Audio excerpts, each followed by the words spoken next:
Kama na wewe ni mmoja kati ya watu ambao wamekuwa wanasumbuka sana kupata usingizi, au watu ambao wanalala kwa masaa machache sana, kwamba anajitahidi kulala lakini anashindwa, anapanda kitandani saa 4 lakini anakuja kupata usingizi saa 7, au anashtuka usiku saa 5 hawezi kulala tena mpaka asubuhi. Sasa hii video ni kwa ajili yako wewe mwenye hayo matatizo.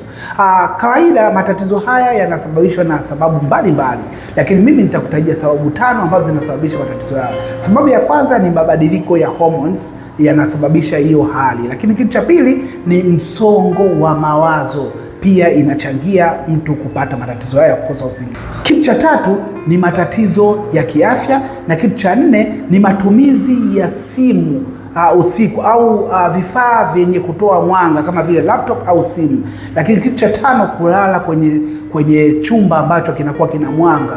Hiyo inapelekea kuathiri usingizi wako na kujikuta kwamba unakosa usingizi. Sasa kuwa na tatizo hili kwa muda mrefu inaweza kupelekea matatizo kadha wa kadha. Tatizo la kwanza ni kwamba itaenda kuharibu mfumo wako wa ubongo. Hivyo mtu huyu hata kufikiri au kutoa maamuzi inakuja kuwa shida sana.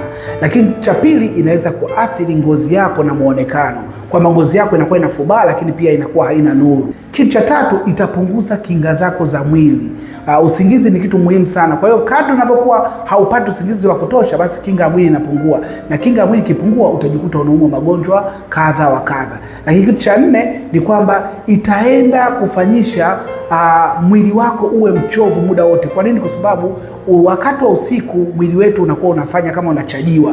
Kwa hiyo kama wewe ulikuwa hujalala, mwili umeshindwa kuchajiwa. Kwa hiyo mchana utashindwa ukiwa na uchovu, lakini pia mwili unakuwa unakosa nguvu. Lakini kitu cha 5 ni kwamba hamu ya tendo la ndoa inakuwa imeondoka kabisa. Na hiyo ndio maana watu wengi sana leo hii wanasema hawana hamu ya tendo la ndoa, kumbe chanzo ni kwamba wanapata usingizi mdogo sana. Kikawaida unatakiwa ulale masaa 6 mpaka 8.